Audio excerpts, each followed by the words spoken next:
Okay, so in last class we have seen one of the exceptions, which was null pointer exception, and then we saw to enclose that particular statement, which was problematic, that was throwing the null pointer exception into a try block. Exception चल रहा है बेटा, कल से चल रहा है, कल से क्लास पे, कल ही क्लास में नहीं थे, उसी कंटिन्यू कर रहे हैं, ठीक है। हाँ, एक्सेप्शन चल रहा था, तो नल पॉइंट एक्सेप्शन देखा था कल हमने, राइट। अभी हम क्या कर रहे हैं कि देखो, जिस तरह से नल पॉइंट एक्सेप्शन को हमने देखा था कि वो ट्राई ब्लॉक लगाने की वहाँ पे कोई मैंडेशन नहीं था, ठीक है, मैंडेटरी नहीं था। उसी तरह कुछ और एक्सेप्शन को देखेंगे जहाँ पे ये मैंडेटरी नहीं है कि हम ट्राई ब्लॉक हमें लगाना ज़रूरी है। कुछ और तरह के एक्सेप्शन से फैमिलियर करने की कोशिश करेंगे खुद को। अभी देखो ये कोड क्या है। सबसे पहले ये बताइए कि ये कंपाइलेशन एरर क्या दे रहा है मुझे। Can not be resolve to a type means कैसे सॉल्व करूँ उस प्रॉब्लम को मैं। इंपोर्ट लगाएंगे, राइट, इंपोर्ट लगाएंगे। यहाँ पहला देखो ऑप्शन तो मैं दे भी रहा है, इंपोर्ट करें कि नहीं करें, ठीक है। इंपोर्ट आ गया स्कैनर का, अभी कंपाइलेशन एरर चली गई, राइट। तो मैं क्या कह रहा हूँ, पहले स्कैनर, अच्छा स्कैनर में सिस्टम डॉट इन को क्यों पास करते हैं। इनपुट लेगा लेकिन सिस्टम डॉट इन को ही क्यों पास करते हैं। इन जो है वो क्या कल बताया था, इन क्या था कल, कल दिखाया था ना आपको सिस्टम क्लास के अंदर जाकर के, स्टैटिक ऑब्जेक्ट है। आउट था वैसे इन भी है, वैसे ERR भी है, जैसा जितना जो कुछ C++ से होता था, सी इन, सी आउट, सी ERR, सब कुछ यहाँ ही मिल रहा है आपको। इनपुट स्ट्रीम का ऑब्जेक्ट है जो कि स्टैटिक है, राइट, स्टैटिक है, राइट, सिस्टम क्लास के अंदर डिक्लेयर्ड है। तो ये जो न्यू स्कैनर है ये क्या है, ये कंस्ट्रक्टर है स्कैनर क्लास का। कंस्ट्रक्टर में हम क्या पास कर रहे हैं, इनपुट स्ट्रीम का ऑब्जेक्ट पास कर रहे हैं जो कि बाय डिफॉल्ट इनिशियलाइज है कीबोर्ड के लिए, राइट। स्कैनर क्लास की कंस्ट्रक्टर के अंदर पास कर रहे हैं ताकि स्कैनर क्लास रेडी हो जाए कीबोर्ड से रीड करने के लिए, करेक्ट, यही पर्पज है। अगर हमें फाइल से रीड करना होता तो यहाँ फाइल से रिलेटेड कुछ पास करते हैं, ठीक है। बार कोड रीडर होता तो उसका जो सिस्टम डॉट इन में जो हम की जगह जो हम पास करते वो कुछ और पास करते, राइट। तो डिफरेंट डिवाइसेस के लिए जो यहाँ आप पास करेंगे कंस्ट्रक्टर में, वो हर डिवाइस के हिसाब से, यानी कहाँ से सोर्स ऑफ रीड जो है उसके हिसाब से ये चीज़ चेंज होगी, क्योंकि this is a parameter of the constructor of the scanner class, ठीक है। एंड द कंस्ट्रक्टर का डिफिनेशन ही क्या है कि it uses to initialize the object of the class. तो पहला पर्पज स्कैनर क्लास को इनिशियलाइज करने का क्या है कि इसको किस डिवाइस से रीड करना है, उसको उसकी हम सेटिंग से उसको इनिशियलाइज कर रहे हैं। System dot in by default input stream से इनिशियलाइज है, which is input stream, by default it's a keyboard, ठीक है। इसलिए हमने डायरेक्टली सिस्टम डॉट इन पास कर दिया है, ठीक है। Now enter the first operand. तो हम क्या कर रहे हैं कि दो ऑपरेंड ले रहे हैं, जैसे एक्स और वाई लेते हैं, उसमें कुछ कंप्यूटेशन करने की कोशिश कर रहे हैं। तो पहले एक मैसेज प्रिंट किया, इंटर द फर्स्ट ऑपरेंड, और scan dot next int. Next int क्या करता है, स्कैन करेगा, इंटीजर में टेक्स्ट से अपने आप कन्वर्ट करके इंटीजर वैल्यू को रिटर्न करेगा। देखिए रिटर्न टाइप इसका इंटीजर है, राइट। और ऑपरेंड वन भी क्या डिक्लेयर किया है हमने, इंटीजर टाइप किया है, तो इंटीजर टाइप में वो चला गया। दोबारा से हमने प्रिंट करा system dot out dot println enter the second operand, ठीक है। सेकंड ऑपरेंड का मैसेज आएगा, फिर again we are scanning for the next integer and then assigning it to the operand 2 which is of the type integer again, correct. फिर क्या कर रहे हैं, फ्लोट रिजल्ट 0.0f, क्योंकि नेक्स्ट लाइन में डिवीजन का ऑपरेशन कर रहे हैं, ठीक है। 5 divided by 2 floating point value आ सकती है, इसलिए रिजल्ट को हमने क्या करा, फ्लोटिंग पॉइंट डिक्लेयर कर दिया, initial value 0.0, result is equal to operand 1 by operand 2। जो कमेंट में है उसको भी छोड़ दो। फिर क्या कर रहे हैं, थोड़ा आगे बढ़ा रहे हैं कंप्यूटेशन को, operand 1 is equal to operand 1 plus 5, ठीक है। Say let's say we want to print the result also here.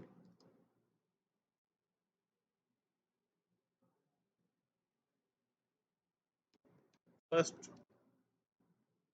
result is equal to say plus result. ठीक है, प्रिंट हो जाएगा। फिर ऑपरेंड 1 की जो वैल्यू होगी उसको हम 5 से ऐड कर दे रहे हैं, ठीक है। फिर ऑपरेंड 1 की वैल्यू जो ऐड होने के बाद बनी उसको हम प्रिंट कर रहे हैं, राइट। फिर दोबारा से हम रिजल्ट को कैलकुलेट कर रहे हैं नई वैल्यू ऑपरेंड 1 की उससे ऑपरेंड 2 को डिवाइड करके, करेक्ट। फिर उसके बाद हम क्या कर रहे हैं, फाइनली उस रिजल्ट को प्रिंट कर रहे हैं कि फाइनल जो ऑपरेंड 1 का ऑपरेंड 2 का रिजल्ट है, यानी second operand 1 by operand 2 result अलग अलग होगी ना भाई, ऑपरेंड 1 की वैल्यू 5 से ऐड हो गई है, ठीक है। बस हम एक लंबा चौड़ा कंप्यूटेशन का एग्जांपल ले रहे हैं। Result is equal to result to 2, फिर मल्टीप्लाई कर दिया, फिर हम रिजल्ट ऑफ द एक्सप्रेशन जो फाइनल एक्सप्रेशन है वो पूरा ये एक्सप्रेशन बना, operand 1 plus 5 divided by operand 2 multiplied by 2, that is the result. एक पूरा एक्सप्रेशन को हमने ब्रेक ब्रेक करके प्रिंट भी करते रहे हैं और उसको फाइनल रिजल्ट यहाँ प्रिंट करा हमने, ठीक है। अब इसको चला के देख ले एक बार, चलाएं। इनपुट बताइए क्या क्या डालें। इंटर फर्स्ट ऑपरेंड क्या डालूं, पहला 9 डालूं, चलो। दूसरा 5 डालूं, 5। अब आंसर क्या आना चाहिए हमारे पास, फाइनल आंसर क्या आना चाहिए, पहला आंसर क्या आएगा, यहाँ प्रिंट होगा, राइट। 9/5 कितना आएगा, समथिंग 1 पॉइंट समथिंग आएगा, राइट। हाँ, ऐसा कुछ 1 पॉइंट, हाँ ऐसा कुछ आएगा। उसको प्रिंट कर लेंगे हम। उसके बाद क्या करें, ऑपरेट 1 प्लस 5 यानी 9 प्लस 5 कितना हो जाएगा, 9 प्लस 5 14, 14 डिवाइड बाई 5 यानी 2 पॉइंट समथिंग आएगा, राइट। दूसरा रिजल्ट 2 पॉइंट समथिंग आएगा, और उसको हम नीचे हमने यहाँ पे प्रिंट करा होगा। फिर 2 पॉइंट समथिंग जो आ रहा है उसको 2 से मल्टीप्लाई किया, 4 पॉइंट समथिंग आएगा या 5 आएगा, 5 पॉइंट समथिंग आएगा, उसको फाइनल हम प्रिंट कर रहे हैं, राइट।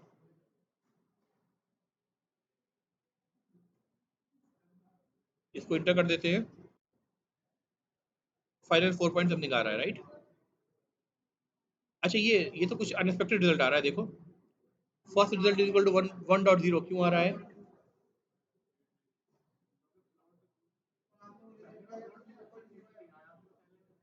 कोड देखो और बताओ।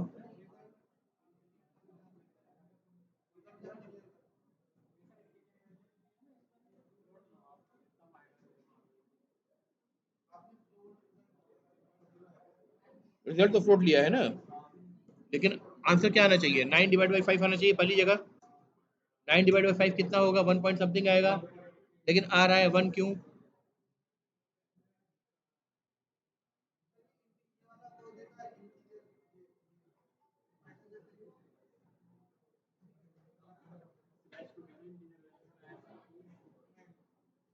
सोचिए, बता भाई, भाई क्या क्वेश्चन है।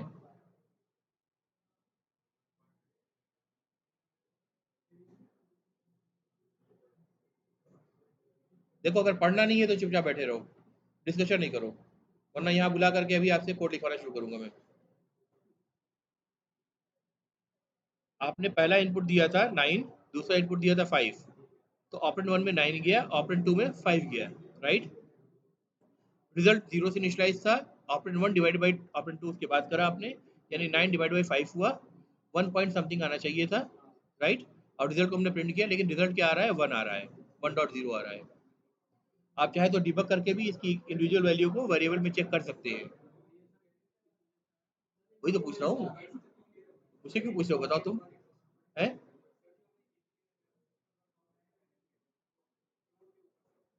ये ऑपरेंड 1 को इनपुट ले रखा है, ठीक है, लेकिन रिजल्ट तो फ्लोट ले रखा है ना।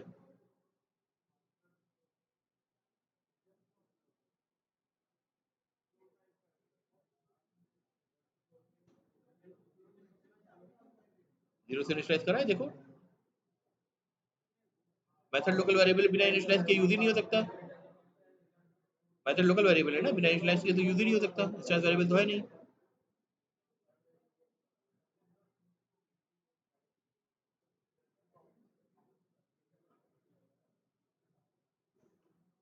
सी की लॉजिक पूछ रहा हूँ यार, इसमें जावा का कोई काम नहीं है। भाई देखो, मैंने कहा रिजल्ट को मैंने फ्लोट डिक्लेयर करा है, तो क्या गलत है? रिजल्ट तो 1.0 दे रहा है, तो फ्लोट ही तो दे रहा है। यानी रीजन यहाँ पे नहीं है। रीजन ये है कि ऑपरेंड 1 इंटीजर है, ऑपरेंड 2 इंटीजर है, और 2 इंटीजर का कंप्यूटेशन इम्प्लिसिटली क्या होगा? इंटीजर होगा, तो राउंड ऑफ हो जाएगा वो इंटीजर में। अब मैं चाहता हूँ कि राउंड ऑफ ना हो, तो क्या करूँ मैं? फ्लोट में एक्सप्लिसिट कास्ट करना पड़ेगा, राइट? यानी मैं कुछ ऐसा करूँ कि इसको यहाँ से लेकर के राउंड ऑफ लोअर वैल्यू पे करता है ना बेटा।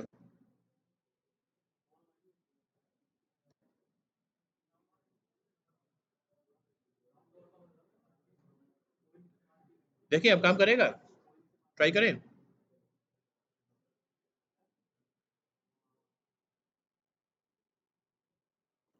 9 5 नहीं, अभी भी नहीं काम किया। यहाँ नहीं लगाने से काम होगा, ये काम होगा कंट्रोल एक्स।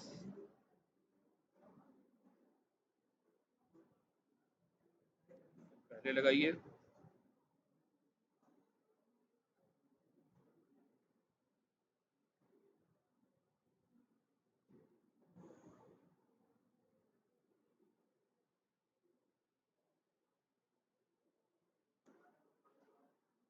अब आया, ठीक है। यानी दोनों ही को हमने एक्सप्लिसिटली कास्ट करा, ऑपरेट 1 ऑपरेट 2 को, दोनों को पहले ही फ्लोट में कन्वर्ट कर दिया। यानी अब वैल्यू 9 नहीं रही, 9.0 हो गई, और 5 नहीं रही, 5.0 हो गई। अब उनका कंप्यूटेशन जो आएगा 1.8 आ रहा है, तो 1.8 ही रह जाएगा, और फिर वो रिजल्ट जो कि ऑलरेडी एक फ्लोट वैल्यूबल है उसके अंदर असाइन हो जा रहा है, बिना ट्रंकेट हुए। बिना ट्रंकेट, पहले ट्रंकेट हो रहा था, राइट? यहाँ तक सही है। इस प्रोग्राम को रन करने में कभी भी ये प्रोग्राम सही लग रहा है ना, कोई गलती नहीं लग रही है? कभी कोई गलती आ सकती है क्या? कोई प्रॉब्लम आ सकती है रन टाइम में? बताओ।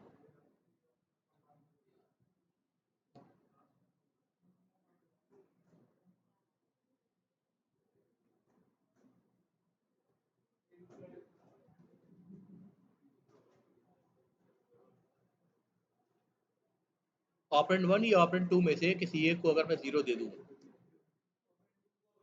दोनों में से किसी को भी दूँ, दोनों को अलग अलग कंडीशन बनेगी।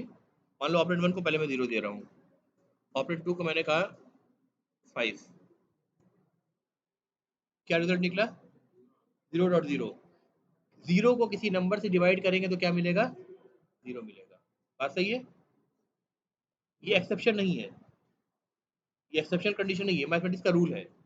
जब ये मैथमेटिक्स का रूल सेटिस्फाई हो रहा है तो इसको हम एक्सेप्शन नहीं कहेंगे। ठीक है, दोबारा रन करते हैं। फर्स्ट डिजिट को मैंने अब की बार जो 9 दे रहे थे 9 दे दिया, दूसरे को हमने 0 दे दिया। अब एक्सेप्शन आया, डिवाइड बाई 0, एरर। ठीक है, क्या कह रहा है? Java dot lang dot arithmetic exception, यानी एक एबनॉर्मल कंडीशन हुई है अर्थमेटिक कैलकुलेशन के अंदर। ठीक है, विच इज डिवाइड बाई 0। क्योंकि डिवाइड बाई 0 मैथमेटिक्स के हिसाब से it's a situation that can not be computed. ठीक है, तो ये उस बिजनेस को कैप्चर करके एक एक्सेप्शन लिख करके जावा डॉट लैंग में ऑलरेडी मौजूद है, और जब भी ये सिचुएशन आएगी आपको ये एक्सेप्शन मिलेगा और ये स्टेप ट्रेस मिलेगा। कॉज क्या बता रहा है? Divide by 0। ठीक है, अगेन इस केस में हमने देखा कि हमें ट्राई कैश लगाने की जरूरत नहीं पड़ी थी, नहीं पड़ी थी। अब मान लो हम इसमें ट्राई कैच हम लगा के इस सिचुएशन को हैंडल करना चाहते हैं, तो किस लाइन में ट्राई कैच लगाना जरूरी है बताओ? जहां प्रिंट हो रहा है वहां तो कोई प्रॉब्लम नहीं आनी चाहिए, इसी जगह प्रॉब्लम आएगी ना। यहाँ पे एक्सेप्शन आया, बाकी सारी लाइन चलना भी बंद हो गई थी, राइट? तो डिवाइड में ही डिवाइड बाई 0 एरर आ रही है, तो यही हमारा गार्डेड रीजन हो गया। तो मैं कह रहा हूँ इसको ट्राई करो एग्जीक्यूट करने के लिए, यहां से यहां तक। ठीक है, a rule, you cannot leave try individually, यानी सिर्फ ट्राई लिख के आप नहीं छोड़ सकते, इसके आगे आपको कैश लिखना पड़ेगा, या फिर एक चीज होती है फाइनली, वो लगाना पड़ेगा। दोनों में से कोई एक लगाना पड़ेगा, या दोनों भी लगा सकते हैं। ठीक है, तो ट्राई ऐसे अगर लगा कहीं छूटा हो तो समझ जाए कंपाइलेशन एरर है, कैच या फाइनली या दोनों। नहीं, दोनों अलग अलग काम करता है। कैश हमने कल डिस्कस किया था, फिर से अभी देख लेना। फाइनली डिस्कस नहीं किया, अभी करेंगे। तो कंपाइलेशन में एरर क्या आ रही है?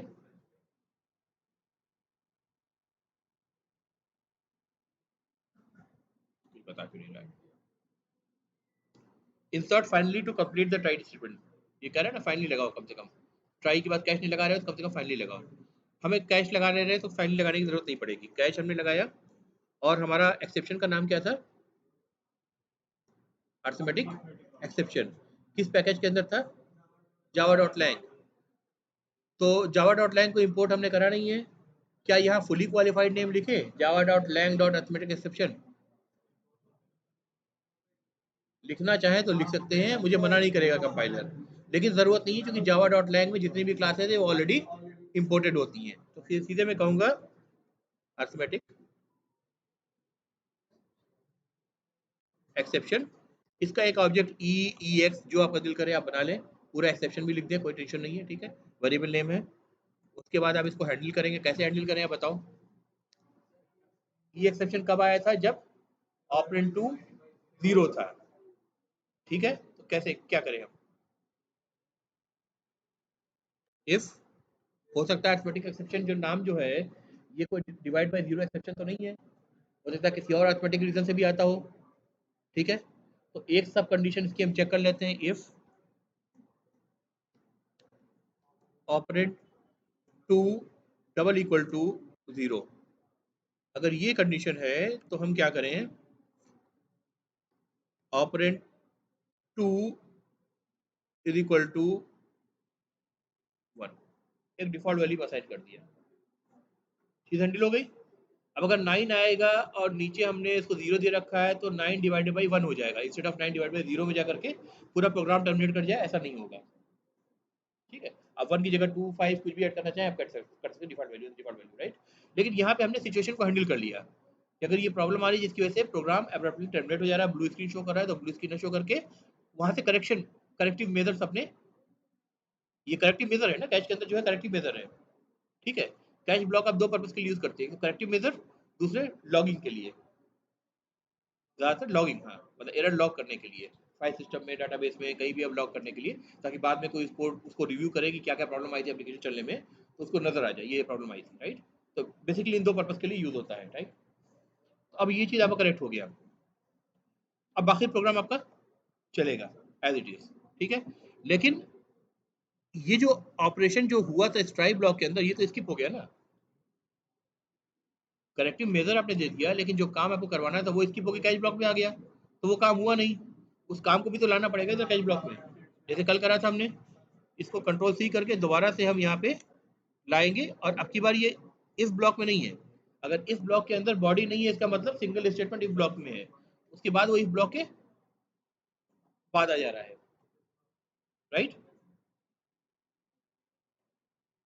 हो सकता है एक कंडीशन जो operand two is equal to 0 इसके लिए इफ ब्लॉक लगाया हो सकता है, फिर आगे मैं कोई और कंडीशन उसके लिए एल्स इफ कुछ और लगाऊं, एल्स इफ कुछ और लगाऊं। अब फाइनली क्या करूं कि जब करेक्टिव मेजर सारे हो गए हैं, कोई एक उनमें सेटिस्फाई हो जाएगा, तो उस कंडीशन में क्या हो, जो ऑपरेशन जो छूट रखा था वो पूरा हो जाए फिर से।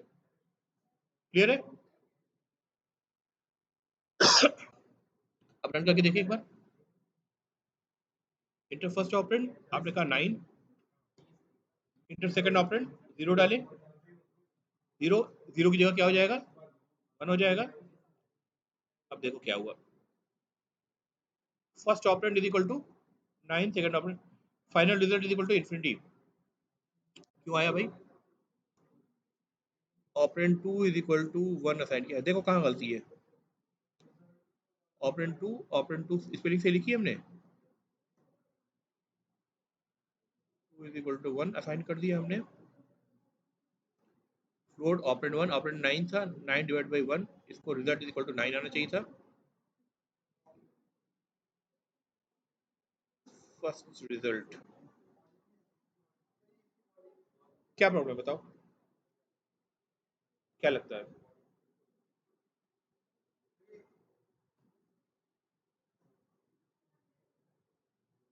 फर्स्ट रिजल्ट इन्फिनिटी क्यों आ गया?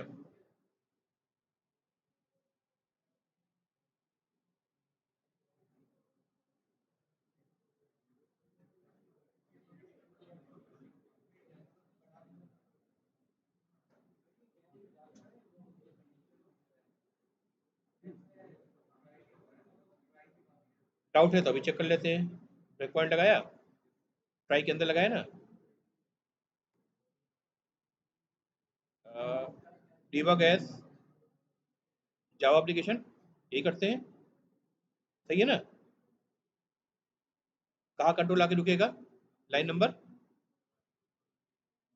16 से पहले अभी इनपुट मांग रहा है, पहले इनपुट दे दिया हम इसको, हमने इसको 9 दिया, फिर सेकंड मांगा इसे 0 दिया। अब कंट्रोल आकर के स्विच कर रहा है, अब डिबग मोड में अब स्विच कर रहा है, क्योंकि अब डिबग पॉइंट तक पहुंचा है। कहाँ रुका कंट्रोल आकर के देखो,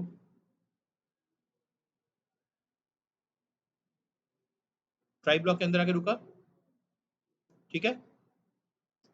देखो ऑपरेंड 1 में क्या वैल्यू 9 है, ऑपरेंड 2 में वैल्यू 0 है, रिजल्ट अभी 0.0 है। यहाँ तक सब कुछ सही है। एक लाइन आगे बढ़ते हैं, F1 प्लस F6 पहला कैच ब्लॉक को चेक कर रहा है, अभी इंटर नहीं किया है। अगर अर्थमेटिक एक्सेप्शन नहीं होगा, कोई और एक्सेप्शन होगा तो इसके अंदर इंटर नहीं करेगा। अगर अर्थमेटिक एक्सेप्शन होगा तो तभी इंटर करेगा। ऐसा ही है जैसे कि आपने कोई मेथड कॉल किया, ऐड मेथड कॉल किया, एक ऐड मेथड का 2 पैरामीटर ले रहा है, एक ऐड मेथड 3 पैरामीटर ले रहा है, ओवरलोडेड है, राइट। तो ऐड मेथड में क्या देखेगा, अगर 2 पैरामीटर 5 और 6 आपने पास कर रखा है तो 5 और 6 2 पैरामीटर वाले में इंटर करेगा, 2 आर्गुमेंट दे रखा है तो। अगर 3 आर्गुमेंट दे रखा है 3 वाले में करेगा। वैसे ही ये कैश को भी चेक करेगा, जैसे मेथड को चेक करता है। इसमें अगर ये एक्सेप्शन आ रहा है अर्थमेटिक एक्सेप्शन टाइप का, यानी पैरामीटर से मैच कर रहा है, तब तो इसमें इंटर करेगा, वरना नहीं करेगा। फंक्शन fn प्लस 6 करा, इंटर नहीं कर रहा है।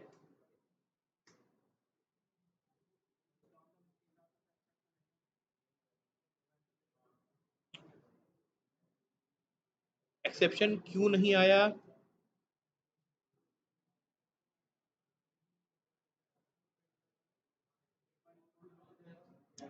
एक काम और करते हैं, रुको। जो हमने एक्सप्रेसिव कास्ट लगाया था ना, उसको जरा हटाते हैं, कंट्रोल एस।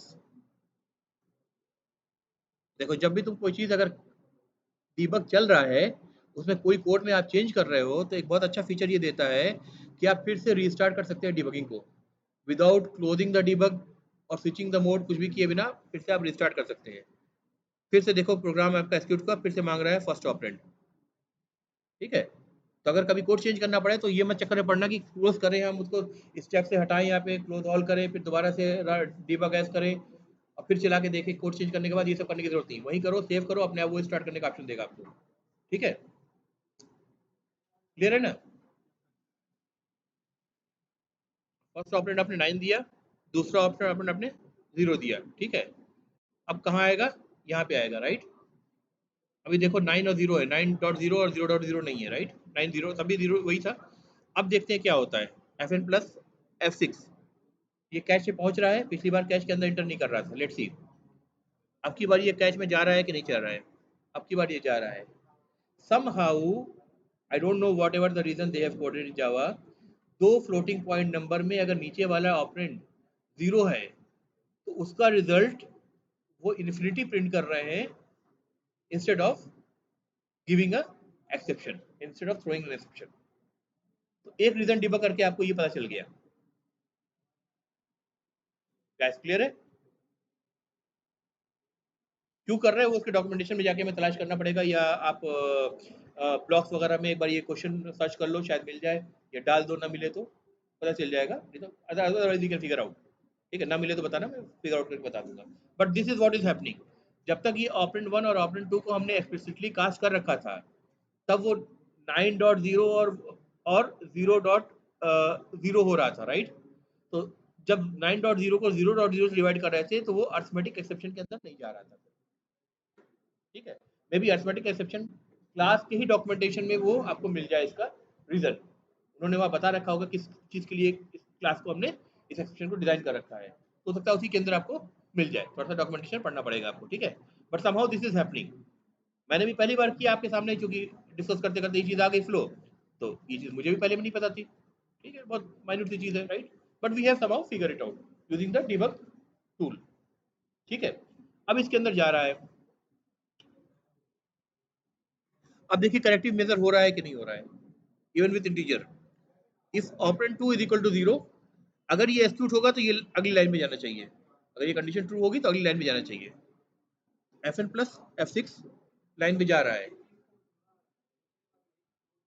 सोचने वाली बात है। हाँ ठीक है, मतलब हमारे हिसाब से वो चीज़ ऐसी नहीं होनी चाहिए थी, बट हो सकता है कोई अर्थमेटिक रीजन हो जिसकी वजह से, जिसका कोई ग्राउंड हो जिसकी वजह से ऐसा वो कर रहे हो। और ये भी बात मतलब होता है कि खुद लैंग्वेज के अंदर भी बग भी हो सकता है। But but we are not concluding, क्योंकि अभी तक हमने इसका डॉक्यूमेंटेशन तलाश नहीं किया, लोगों से ब्लॉग्स वगैरह पे बातचीत नहीं करी जो कोई इसका करेक्ट रिजल्ट बता पाए, तो अभी हम इसको कंक्लूड नहीं कर रहे हैं। ठीक है, it is something which is in yellow flag. ठीक है, हम ट्राई आउट करके फिगर आउट कर सकते हैं, और अगर निकलता है बग तो आप ओरेकल वालों को नोटिफाई भी कर सकते हैं। ठीक है, वो अगर उसको करेक्ट करेंगे तो आपको क्रेडिट भी उसका देंगे। ठीक है, तो अगर आप में से कोई फिगर आउट करना चाहे तो फिगर आउट करके ओरेकल वालों को नोटिफाई कर सकते हैं। ठीक है, तो ऑपरेंड 2 में हम पहुंचे। अभी ऑपरेंड 2 की वैल्यू क्या है, क्या दिख रही है भाई बताओ। ऑपरेंड 2 की वैल्यू क्या है अभी, 0 है। ऑपरेंड 2 को हम डिफॉल्ट में किस में डाल रहे हैं, 1 में डाल रहे हैं। Fn प्लस F6 1 हो गई। येलो करके उसने बता भी दिया कि मैंने 1 चेंज कर दिया। कितना आपके लिए हेल्प कर रहा है टूल। अगर कहीं और नजर ना पड़ रही हो तब भी येलो पे नजर पड़ जाएगी आपकी, राइट। अब रिजल्ट कैलकुलेट होगा, वही काम दोबारा से अब होगा, लेकिन अब हम फ्लोटिंग पॉइंट इस जगह पे हमने डाल रखा है ना। यहाँ पे फ्लोट हटा दिया था, लेकिन यहाँ पे फ्लोटिंग पॉइंट हम दोबारा से डाल रहे हैं। तो अब क्या होगा, Fn प्लस F6 इस लाइन से बाहर रखा तो देखा आपने रिजल्ट क्या आ गया, 9.0 हो गया। ठीक है, अगर हम इसको ऑपरेंड 1 को फॉर एग्जांपल 2 से भी करते तो रिजल्ट क्या आता, 4 आता या 4.5 आता।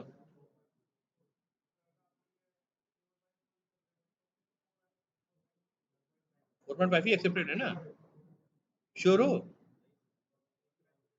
अगर हम ऑपरेंड 2 को डिफॉल्ट वैल्यू 1 न डाल के 2 डालते हैं यहाँ पर, तो पहले इंटीजर इंटीजर से डिवाइड हो रहा था, क्या आ रहा था, वो न्यूमरिक वैल्यू आ रही थी, इंटीजर वैल्यू आ रही थी। अभी 4 आना चाहिए या 4.2 आना चाहिए रिजल्ट आउटपुट। अभी देखो डिफॉल्ट ऑपरेंड 2 को मैंने 1 की जगह 2 करने जा रहा हूँ मैं, 2 कर दिया।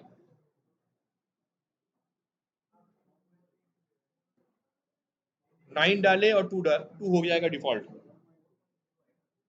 4.5 आनी चाहिए ना।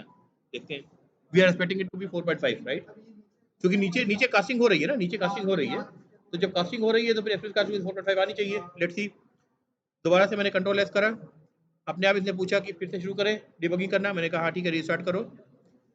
रिस्टार्ट करने के बाद सेम हम इनपुट डालेंगे, 9 डाला, 0 डाला,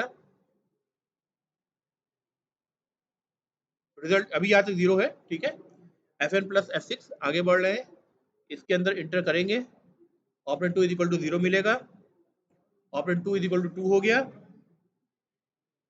ठीक है, ऑपरेंड 2 2 हो गया। अब ये इवेल्यूट होगा एक्सप्रेशन आपका, तब रिजल्ट जो प्रिंट हो रहा है इसको 4.5 हम एक्सपेक्ट कर रहे हैं। 4.5 आ गया यहाँ पर, तो प्रिंट भी करेगा। ठीक है, 4.5 उसे प्रिंट कर दिया। अब आगे क्या हो रहा है, operand 1 is equal to operand 1 plus 5, operand 1 क्या था, 9 था। ये स्टेटमेंट एग्जीक्यूट होगा तो ऑपरेंड 1 की वैल्यू क्या हो जाएगी, 14 हो जाएगी। 9 प्लस 4.5 9 थी ना। ठीक है, अब हम क्या कर रहे हैं, दोबारा से इसको प्रिंट कर रहे हैं कि ऑपरेंड 1 की वैल्यू क्या चेंज हुई है, इसने 14 प्रिंट कर दी, राइट। अब हम आगे बढ़ रहे हैं, दोबारा से अब की बार फिर से कंप्यूटेशन कर रहे हैं, लेकिन अब क्या कर रहे हैं, इंटीजर वाला कर रहे हैं। और किस्मत से हमारे पास वैल्यू भी दोनों इंटीजर है, 14 और 2 है ना, जिसका रिजल्ट भी इंटीजर 7 होगा। अगर 3 होती तो प्रॉब्लम में पड़ जाते, क्योंकि फिर से एक्सप्लिसिट कास्ट की हमें जरूरत पड़ती, राइट, सही वैल्यू के लिए। तो अभी हमने क्या करा, Fn प्लस F6 7 वैल्यू आ गई, क्योंकि रिजल्ट फ्लोट था इसलिए 7.0 आई, right. Second operand by operand 2 जो हुआ था उसका रिजल्ट जो 7 आया है, वही चीज़ दोबारा से हम प्रिंट कर रहे हैं। देखिए 7 प्रिंट हो गया। अब रिजल्ट इंटू रिजल्ट इंटू 2 कर देंगे, यानी 7 रिजल्ट अब तक था, 7 इंटू 2 हो जाएगा तो कितना हो जाएगा, 14.0 14.0। ठीक है, 14.0 हुआ, वही चीज़ हमने प्रिंट कर दिया, करेक्ट। Fn प्लस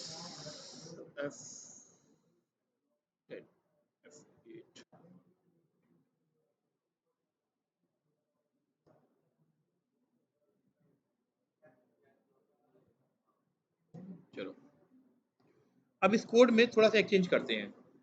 ऑपरेंड 1 की वैल्यू हम अब तक क्या डाल रहे थे? नहीं, 9 डाल रहे थे ना, ठीक है।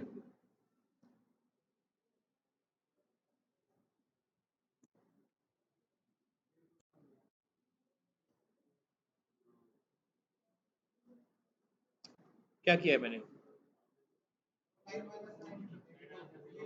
पहला स्टेप तो सही रहेगा, दूसरे स्टेप में +5 की जगह -9 कर दिया, यानी ऑपरेंड 1 क्या हो जा रहा है? 0 हो जा रहा है। तो रिजल्ट क्या आएगा? 0 डिवाइडेड बाई सम वैल्यू। तो क्या आ रहा था? टर्मिनेट करके सीधे चला के ही देख लेते हैं, जल्दी हो जाएगा।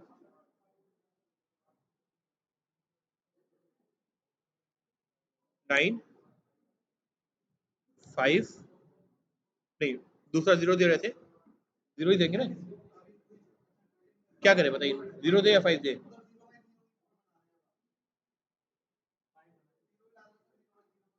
0/0 देखो, 0/0 क्या आना चाहिए? I don't know.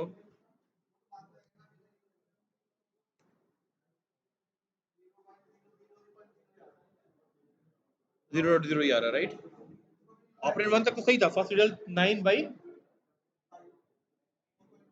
9/0 था, जिसको फिर मैंने 2 करा, 2 करने के बाद 9/2 हुआ तो 4.5 आया। उसके बाद जब ऑपरेंड 1 को 0 हो गया तब प्रॉब्लम हमारे पास आ रही 0.0 आ रही, ठीक है। अगर यही काम हमने ऑपरेंड 2 के साथ भी कर रखा होता तो ऑपरेंड 2 5 डाल रहे हैं हम, ठीक है। अब ये पर्पसफुली मैं कर रहा हूँ कुछ एक्सप्लेन करने के लिए। ऑपरेंड 2 -5, इनपुट सेम रहेगा, 9 और 5 रहेगा।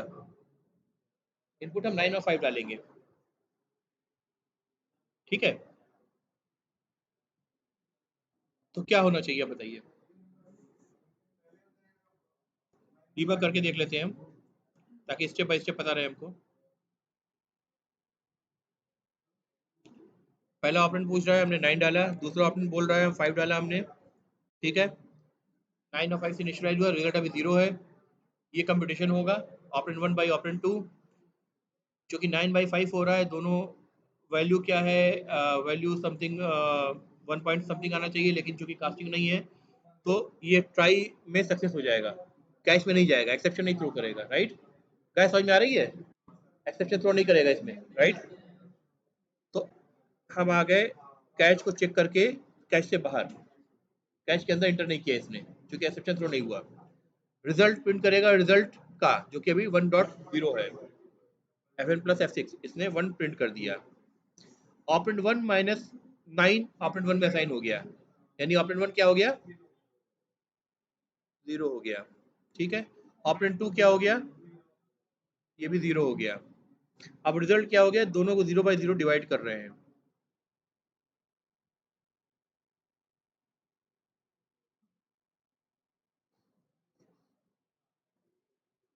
अब एक्सेप्शन आ गया, ठीक है। यानी पहली जगह से हम इसके एक्सेप्शन को हमने जो ट्राई ब्लॉक में डाला था, वहां तो हैंडल करने हमने इसको स्केप कर लिया, लेकिन उसी तरह का सेम ऑपरेशन दूसरी जगह हो रहा है, तो यहाँ पे हमें दोबारा से हैंडल करने की ज़रूरत है। तो एक ही कोड में हो सकता है हमको multiple try and catch block लगाने पड़े। अच्छा, अब एक क्वेश्चन पहले बताइए, दिमाग में आ गया तो पूछ लेता हूँ आपसे। फंडामेंटल क्वेश्चन है। सी से आपने पढ़ना शुरू करा है लैंग्वेज, ठीक है, प्रोसीजर लैंग्वेज से, मतलब, राइट? प्रोसीजर लैंग्वेज से पढ़ना शुरू करा है। उसमें क्या कोई एक्सेप्शन हैंडलिंग का मैकेनिज्म था? था? क्या था उसमें? ट्राई कैच जैसा कुछ था? नहीं था। अगर वहां पे आपको हैंडल करना होता तो आप क्या करते? आपको हर लाइन में डिफेंसिव होना पड़ता। जहां भी आप से डिवाइड कर रहे हैं, वहां पे if this is equal to 0, operand 1 is equal to 0, operand 2 is equal to 0, हर जगह चेक करें, हर कंडीशन के लिए आप कोड लिख रहे हैं। और ऐसे हजारों कंडीशन बन सकते हैं जिनमें एक्सेप्शन आ सकता है। ये तो सिर्फ हम एक अर्थमेटिक एक्सेप्शन का एग्जाम्पल देख रहे हैं। तो रियलिटी क्या होती है, जब आप एक बड़ा एप्लीकेशन डेवलप कर रहे हैं तो बिजनेस लॉजिक बहुत छोटा सा रहता है और एक्सेप्शन हैंडलिंग उसके 10 टाइम्स ज्यादा होता है। तो आपका बिजनेस लॉजिक कहाँ खो गया, कोड को रीड करने वाले को पता ही नहीं चलता। इफ एल्स भी तो क्या होता है? इफ एल्स भी तो लॉजिक का ही पार्ट होता है ना। तो कैसे जस्टिफाई करेगा भाई कौन सी आइडेंटिफाई करेगा कि कौन सा इफ एल्स जो ब्लॉक है वो लॉजिक का पार्ट है, और कौन सा इफ ब्लॉक जो है वो एक्सेप्शन हैंडलिंग को हम डिफेंसिव तरीके से हम हैंडल कर रहे हैं। प्रॉब्लम हुई ना? तो प्रोसीजर लैंग्वेज की ये प्रॉब्लम आपकी object oriented programming language C plus ने सॉल्व करी। कैसे करी? उसने कहा कि भाई हम नया कंस्ट्रक्टिव दे रहे हैं तुमको, ट्राई कैच। अब जहां आप ट्राई कैच देखेंगे आप समझ जाएंगे इसके बीच जो कोड है वो क्या है, एक्सेप्शन हैंडलिंग का कोड है। इसके अलावा जो कुछ है वो बिजनेस लॉजिक है। ट्राई के अंदर जो है वो बिजनेस लॉजिक है, कैश के अंदर जो है वो एक्सेप्शन हैंडलिंग है। ठीक है? ठीक है, फाइनली का मतलब क्या होता है वो आगे हम देखेंगे, तो आप देख समझ जाएंगे फाइनली का कोड क्या होता है। ठीक है, उसका क्या मतलब है। तो नाउ अब आप कोड देख कर ही आप एक बार में देख के समझ जाए, चाहे कितने भी ट्राई ब्लॉक हो, कितनी भी जगह आपने बिजनेस लॉजिक से 10 गुना ज़्यादा आपने एक्सेप्शन हैंडलिंग कर रखी है, लेकिन आप उसमें से बिजनेस लॉजिक को एक नज़र में आइडेंटिफाई कर पा रहे हैं। गैस क्लियर हो रहा है? तो जो जब भी नई लैंग्वेजेस आई हैं, पुरानी लैंग्वेजेस की वीकनेस पे ही तो बिल्डअप होती है ना। ठीक है, एक्सेप्शन हैंडलिंग क्या है? अक्सर आप पढ़ेंगे कि ऑब्जेक्ट ओरिएंटेड प्रोग्रामिंग का एक एक बेनिफिट क्या है, एक्सेप्शन हैंडलिंग। तो this is a strong tool जो आपको मिला इस काम को मैनेज करने के लिए। ठीक है,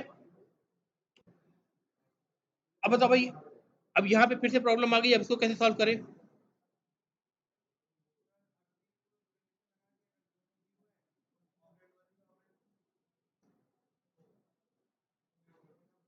यही चीज फिर से रिपीट कर दे।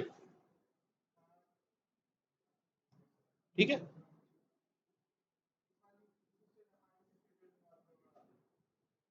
हो गया ना? राइट। अब बताओ ऐसे ऐसे कितनी जगह रिपीट होंगे ये कोड? हो सकता है मेरा मेरा कंप्यूटेशन जो हो रहा है बहुत लंबा चौड़ा कंप्यूटेशन है, बार बार डिवाइड आ रहे हो, हर जगह रिपीट हो रहा है, ये कोड तो डुप्लीकेट हो रहा है ना। ये कोड डुप्लीकेट हो रहा है कि नहीं हो रहा है? कोड डुप्लीकेशन अच्छी बात है क्या? इसको क्या हम किसी तरह मैनेज कर सकते हैं क्या?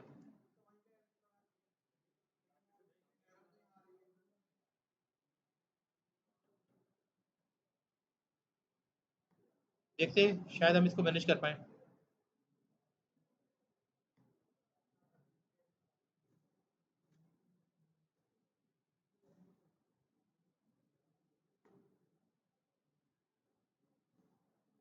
Let me try.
देखो, कुछ हद तक तो डुप्लीकेसी कम कर पा रहे हैं। अब यही कोड देखो क्या होगा। पहले डिवीजन को एक मेथड के अंदर डाल दिया, इसके अंदर डिवीजन के साथ कंडीशन चेक जो हो रहा है, डिफॉल्ट वैल्यू असाइनमेंट, ये पूरा डिवाइड फ्लोट में हमने एक अलग मेथड में डाल दिया। पहला सिर्फ डिवाइड कर रहा था, दूसरा डिवाइड करने से पहले ऑपरेंड 2 को इनिशियलाइज भी कर रहा है। ठीक है, अब डुप्लीकेसी सिर्फ मेथड कॉल के लेवल पे ही हो रही है, इससे ज्यादा कुछ भी नहीं हो रही है, राइट। जो मल्टीपल लाइन्स का कोड था, अभी तो छोटा मेथड है ना, हो सकता बड़ा मेथड भी होता, इसको हमने मॉड्यूलर भी कर दिया, साथ में डुप्लीकेसी को रिड्यूस भी कर दिया। टूल में कैसे करा हमने, टूल में इस तरह की जिस भी कोड को आपको ऐसा करना हो उसको सिलेक्ट करेंगे, मतलब आईडी को यूज करेंगे, रिफैक्टर में जाएंगे और आपको एक्सट्रैक्ट मेथड करना पड़ेगा। तो वो आपसे मेथड का नाम पूछेगा, ये नहीं कर रहा है क्योंकि देयर मल्टीपल डिपेंडेंसीज, तो कई बार नहीं भी करेगा, तो उसको मैनुअली भी हैंडल करना पड़ता है। Otherwise it will ask your name of a method और वो कोड एक्सट्रैक्ट करके उस जगह डाल देगा, इस जगह उस मेथड की कॉल से रिप्लेस कर देगा। ठीक है, तो कई बार जब बहुत बड़ा बिजनेस लॉजिक होता है ना, तो रीडेबिलिटी अपने आप इम्पैक्ट होती है। तभी हम क्या करते हैं कि जो थोड़ा से इंडिपेंडेंट कोड जो आपको लगे, उनको सेपरेट मेथड में अलग अलग नाम देके एक्सट्रैक्ट कर दें, तो ऐसा लगेगा जैसे मेथड कॉल हो रहे हैं एक एल्गोरिथम वे में, आप पढ़ते जा रहे हैं, इस मेथड से ये हो रहा है, इस मेथड से ये हो रहा है, इस मेथड से ये हो रहा है। आपको मेथड के अंदर डीप डाइव करके एग्जैक्ट एल्गोरिथम के टेक्निकल डिटेल में जाए बिना भी एक आदमी कोड रिव्यू कर सकता है। डॉक्यूमेंटेशन की बात नहीं कर रहा हूँ बेटा।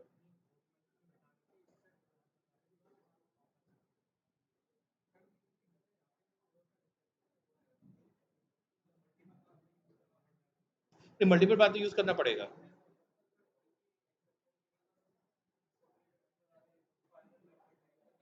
या तो एक मेथड बना जिसके अंदर आप ट्राई कैच भी डाल दें, ये पॉसिबल है, वो फर्दर कर सकते हैं। लेकिन वो टूल से करना थोड़ा सा मुश्किल हो रहा है, क्योंकि टूल्स पे डिफरेंट वेरिएबल जब डिपेंडेंसी होती है ना, तो उसको एक्सट्रैक्ट नहीं कर पाता है। इतना इंटेलिजेंट टूल अभी नहीं बना है, तो मैनुअली आपको लिखना पड़ेगा उसको। ये काम तो कर सकते हैं। क्या कैश के अंदर लेके नहीं जाता है, रीजन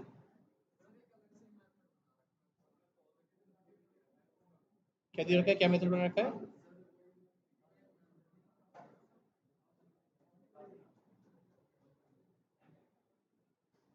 एक काम करो, वो जहाँ से आप पढ़ रहे हो ना उस ग्रुप में डालो,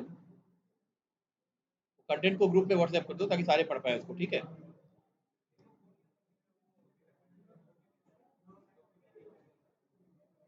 तो उसी डॉक्यूमेंटेशन को कॉपी कर दो। ठीक है, तो ये जो रीजन बता रहे हैं ना कि भाई जब दो फ्लोटिंग पॉइंट वेरिएबल थे, हमने अभी देखा कि अगर जीरो से डिवाइड कर रहे हैं, यानी 0.0 से डिवाइड कर रहे हैं, तो उस कंडीशन में कैच ब्लॉक में नहीं जा रहा था। तो क्लास के डॉक्यूमेंटेशन के अंदर उन्होंने स्पेसिफाई कर रखा है कि फ्लोटिंग पॉइंट नंबर के लिए वो ऐसा नहीं करेगा, कैच में नहीं जाएगा। There could be further reason, तो डॉक्यूमेंटेशन डाल रहे हैं, उसको हम आगे पढ़ सकते हैं। ठीक है, अभी जो हमें इस चीज के स्कोर से समझ में आया, एक्सपेरिमेंट करने से ये समझ में आया है, there could be multiple places जहाँ पे आपको एक ही तरह की फंक्शनलिटी मिलेगी, लेकिन अगर अलग अलग बार आप सेम ऑपरेशन कर रहे हैं, तो आपको हर ऑपरेशन के लिए ट्राई के अंदर गार्ड करना पड़ेगा। ठीक है, एक कोड एक्सट्रैक्शन भी हमने देख लिया एक वेक फॉर्म में। कभी सही अपॉर्चुनिटी मिलेगी तो सही रीजन के साथ आपको जहाँ जरूरत है वहां भी दिखा दूंगा। ठीक है, code extraction into a method modular बनाने के लिए। ठीक है, then let's go back to the next example.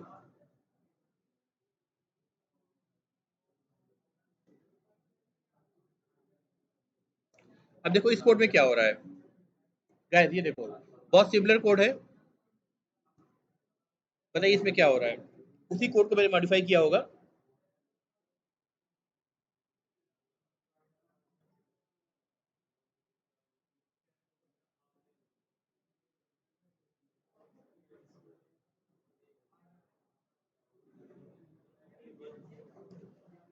उस कोड में और इस कोड में कुछ डिफरेंस दिख रहा है? नहीं, वो तो अलग चीज है, उससे पहले देखो, ट्राई ब्लॉक में देखो, पहले ट्राई ब्लॉक में देखो। हाँ, हालांकि मुझे प्रिंट स्टेटमेंट ट्राई ब्लॉक में नहीं डालना चाहिए था, फिर भी चूंकि दो दो स्कैनिंग है और दोनों स्कैनिंग में से किसी की प्रॉब्लम आ सकती है, तो मैंने इन दोनों को डाला है, तो साथ में इन दोनों प्रिंट को भी डाल दिया है। वरना बीच का ये प्रिंट बीच में अलग से आता। पार्स इंट, ये मेथड क्या कॉल हो रहा है बताओ? स्कैट डॉट नेक्स्ट यूज हो रहा है, राइट? पहले हम जो मेथड यूज कर रहे थे वो कौन सा यूज कर रहे थे? Next int. तो नेक्स्ट इंट मेथड क्या करता था? ऑटोमेटिकली कन्वर्ट करता था, राइट? टेक्स्ट से स्ट्रिंग में, कीबोर्ड से जब इंटर कर रहे हैं तो टेक्स्ट में इंटर हो रहा है, उसको वो कन्वर्ट करता था। अब की बार हमने उसको कन्वर्ट ऑटोमेटिकली नहीं कराया, बल्कि टेक्स्ट से टेक्स्ट के फॉर्म में रीड करा और उसको पार्स इंट मेथड को कॉल करा, which is a static method of the integer class. इसी तरह फ्लोट में अगर कन्वर्ट करना है, float dot parse float method होगा, double dot parse double method होगा, यानी अपने ही रैपर क्लास में उसी नाम से पार्स लगा के मेथड होगा, विच इज अ स्टैटिक मेथड। कैसे पता है स्टैटिक मेथड है? और क्लास के नाम पे ही डॉट लगा रहे हैं, ऑब्जेक्ट नहीं बनाया है हमने, राइट? इसलिए स्टैटिक मेथड है। और स्टैटिक मेथड को क्या करना है? जो आप स्ट्रिंग वैल्यू दे रहे हैं उसको कन्वर्ट करना है न्यूमेरिक वैल्यू में। तो इनपुट ले रहा है, आउटपुट ले रहा है, सब कुछ इंडिपेंडेंटली कर रहा है बिना स्टेट वेरिएबल पे डिपेंड हुए। जब स्टेट वेरिएबल पे डिपेंड नहीं है तो ऑब्जेक्ट बनाने की जरूरत नहीं है, इसलिए उसको स्टैटिक बनाया गया है, यूटिलिटी मेथड, दैट्स इट। ठीक है, याद आया? उसी को अब ये जो टेक्निक है पार्स इंट वाली, ये कहाँ काम आती है? अब आप कहेंगे जब नेक्स्ट इंट मेथड ऑलरेडी है ही है स्कैनर क्लास में, तो मैं इतना लफड़ा क्यों कर रहा हूँ? ये कहाँ काम आ सकती है? जरा इमेजिन करो, सोचो।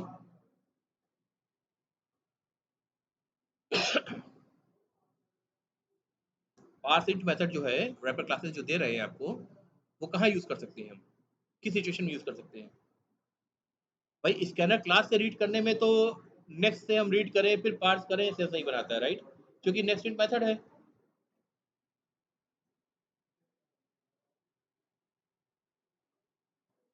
आप वेब एप्लीकेशन बना रहे हो, ठीक है, फॉर्म सबमिट कर रहे हो, फॉर्म में आपने एज डाला, ठीक है, आपको कंडीशन चेक करनी है, if age is less than 20 he can not take admission to the BCA course और एमसीए कोर्स। कंप्यूटेशन करना है बेसिकली। कंप्यूटेशन किस पे होता है? न्यूमेरिक वैल्यू पे होता है, टेस्ट वैल्यू पे तो होगा नहीं। फॉर्म की जो वैल्यू सबमिट हुई है वो सर्वर तक जो आएगी, जहाँ पे आपने ऐसा कोड लिख रखा होगा, जावा में, सी प्लस प्लस में, सी शार्प में, कहीं भी कोड लिख रखा होगा किसी भी लैंग्वेज में, वो सर्वर में जो कोड आपने लिखा है वो कोड कैसा होगा? वो कोड रिसीव करेगा उसको, किस फॉर्म में रिसीव करेगा? एज अ टेक्स्ट रिसीव करेगा, एज अ टेक्स्ट रिसीव करेगा, क्योंकि HTTP protocol is a text protocol. जो एचटीटीपी प्रोटोकॉल के through communication over the internet हो रहा है, HTTP is a text based protocol. HTTP is a text based protocol. वो नहीं पहचानता फॉर्म की आप इंटीजर वैल्यू दे रहे हैं या क्या वैल्यू दे रहे हैं। क्लाइंट साइड वैलिडेशन में भले ही चेक कर ले कि इंटीजर वैल्यू है कि नहीं है, लेकिन जब एक बार फॉर्म सबमिट होगा तो एज अ टेक्स्ट ही जाएगा वो। तो जब सर्वर में लैंड हुआ, वहां से आप पैरामीटर बाय पैरामीटर वैल्यू को फेच करेंगे, तो फेच करने में वहां पे आपको जो मिलेगा, वहां स्कैन डॉट नेक्स्ट इन तो नहीं आ रहा है, वहां तो फॉर्म पैरामीटर से आ रहा है, वो एज स्ट्रिंग आ रहा है। वहां पे आप यूज कर सकते हैं कि पार्स इंट मेथड हम यूज करके उसको कन्वर्ट करें, ताकि न्यूमेरिकल कंप्यूटेशन में हम उसको यूज कर सकें। जेसन बेटा एक आपका रिक्वेस्ट का एक फॉर्मेट है सिर्फ। जेसन जो आप बता रहे हो ना, वो रिक्वेस्ट का फॉर्मेट है जो कि एसिंक्रोनस कम्युनिकेशन के लिए यूज होता है।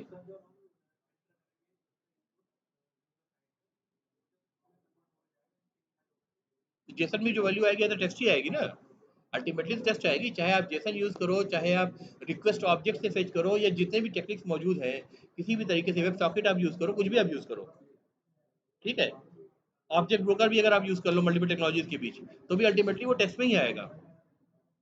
ठीक है, वो टेक्स्ट में ही आएगा। जब टेक्स्ट में ही आना है तो आपको कन्वर्ट करना पड़ेगा ना।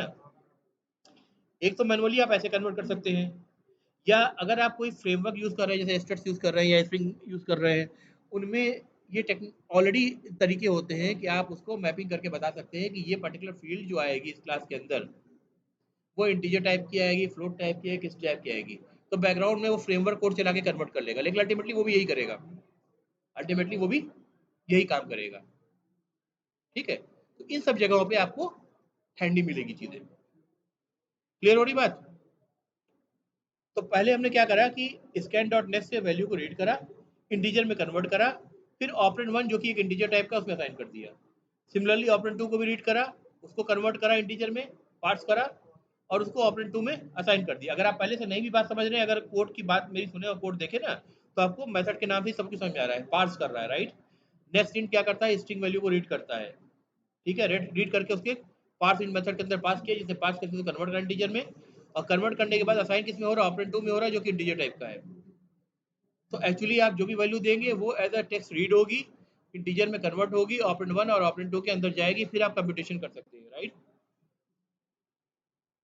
अब इसको मैंने ट्राई कैच में रखा है, चाहता तो मैं इसको ट्राई कैच में नहीं रख सकता था, इसको मैं हटा सकता था।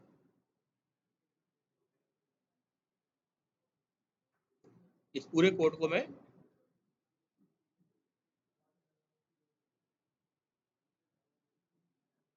ऐसे भी रख सकता था।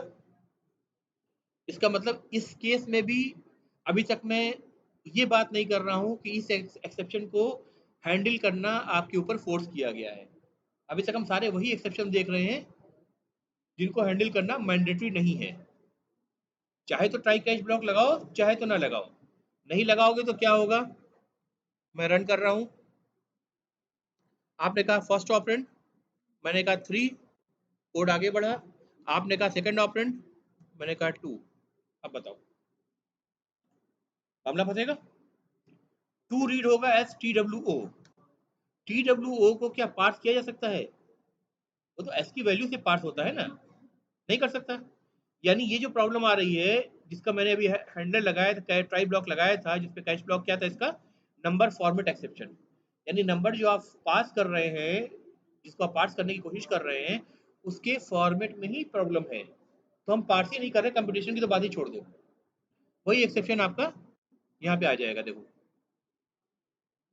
Java dot lang dot number format exception, Java lang package में ये क्या कह रहा है, for input string T W O, T W जो आप इंटर कर रहे हैं उसके लिए मैं पार्स नहीं कर पा रहा हूँ। ये पूरा स्ट्रक्चर दिखा रहा है किस लाइन नंबर से आपने शुरू किया, फिर इंटीजर क्लास जो रैपर क्लास है उसकी किस लाइन नंबर पे पहुंचे, उसके क्लास के फर्दर पे किसी मेथड से कॉल हुआ लाइन नंबर 66 पर, ठीक है, पार्सिंट का ओवरलोडेड मेथड कॉल हुआ होगा, एक पार्सिंट से दूसरे पार्सिंट में गए, फिर फॉर इनपुट स्ट्रिंग मेथड में पास हुआ जिसने एक्सेप्शन थ्रो किया, और फाइनली आपको ये एक्सेप्शन मिला।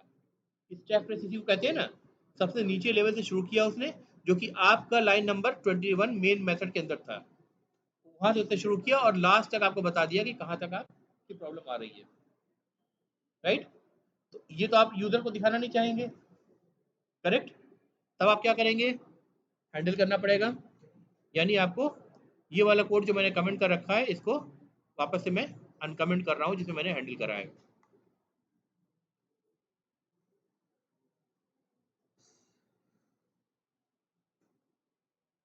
सॉरी,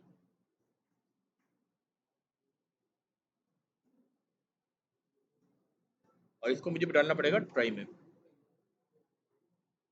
करेक्ट है। अब इसमें आप क्या कह रहे हैं, प्रॉब्लम आपको ऑपरेट 2 में आई थी, राइट। आपको पता है प्रॉब्लम दोनों में आ सकती है, तो इनफैक्ट आपको दोनों को अलग अलग ट्राई ब्लॉक में हैंडल करना चाहिए था, ऑपरेंड 1 को भी और ऑपरेंड 2 को भी। लेकिन फिलहाल हम डिमॉन्स्ट्रेशन के लिए कर रहे हैं, इसलिए सिर्फ ऑपरेंड 2 को हम हैंडल करके देख रहे हैं, अदरवाइज दोनों में अलग अलग हैंडल करना पड़ेगा आपको, ठीक है। क्या कर रहे हैं, जब आप ऑपरेंड 2 को रीड कर रहे हैं और पार्स कर रहे हैं, उसमें एक्सेप्शन आ सकता है, नंबर फॉर्मेट एक्सेप्शन, उसको आप कैच कर रहे हैं, और फिर आप चेक कर रहे हैं conditionally if operand 1 is double equal to 0, then operand 1 is equal to 1, else operand 2 is equal to 0। ये ऑपरेंड 1 के लिए मैंने कुछ मैं ट्राई कर रहा हूँ, इसलिए मैंने लगाया था। अभी इस कोड को आप छोड़ दीजिए, इसकी अभी जरूरत नहीं है, मैं सिर्फ एस वाला इफ वाला कोड लगा रहा हूँ। इफ ऑपरेंड 2 इज 0 की भी जरूरत नहीं है, बस सिंपली मैं कहूँ ऑपरेंड 2 को कोई एक डिफॉल्ट वैल्यू में मैं डाल देता हूँ, विच इज से फॉर एग्जाम्पल ऑपरेंड 2, ऑपरेंड 2 में प्रॉब्लम आई थी, इसको कोई न्यूमेरिक वैल्यू डाल दिया मैंने, से 10। अगर स्ट्रिंग लिया तो डिफॉल्ट इस वैल्यू में आ जाएगा, ठीक है, डिफॉल्ट वैल्यू हो गई। अब यहाँ पे हमें ऑपरेंड 2 का ये वाला स्टेटमेंट दोबारा रिपीट करने की जरूरत नहीं है। क्यों जरूरत नहीं है, ये स्टेटमेंट जो था पार्स करके असाइन ही तो कर रहा था, या मैंने असाइन कर दिया वैल्यू, काम खत्म, ठीक है। अब कोड आपका आगे बढ़ जाएगा इसके आगे। यहाँ पे एक बार डिबग करके, हम डिबग पॉइंट देखिए हमने यहाँ लगा रखा है, एक बार डिबग करके देख लेते हैं। आगे हो सकता है और भी एक्सेप्शन आए, इसलिए मैं भी आगे नहीं जा रहा हूँ, इसलिए मैं यहीं तक अभी देख रहा हूँ। एक बार इसको मैं डिबग करता हूँ, डिबग एज जावा एप्लीकेशन,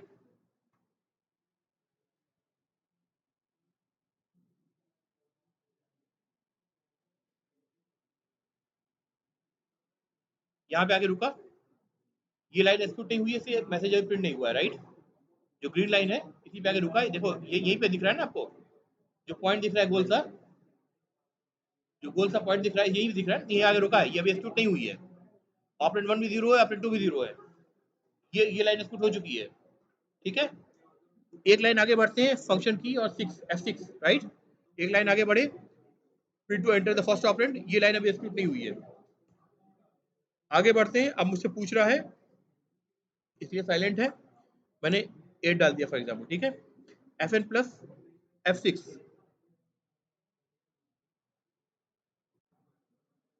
अगली लाइन पे आ गया। अगली लाइन पे देखो, ऑपरेंड 1 आपका 8 असाइन हो गया, राइट। ऑपरेंड 2 फिर आप आगे बढ़े, उसने मैसेज प्रिंट करा,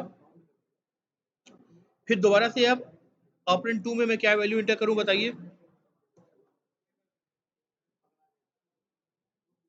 TWO problem, right. Fn plus F6,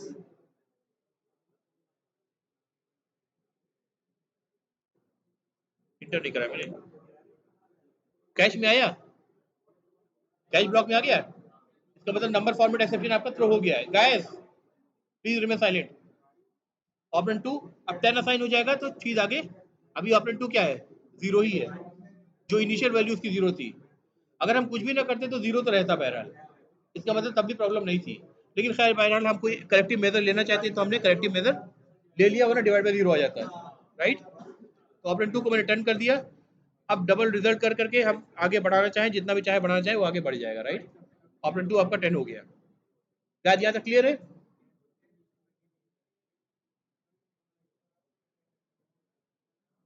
operand 2 जो TWO दे रहा था उससे करेक्ट करके हमने उसको 10 कर दिया इन द कैच ब्लॉक, ठीक है भाई। यहाँ पे रोके,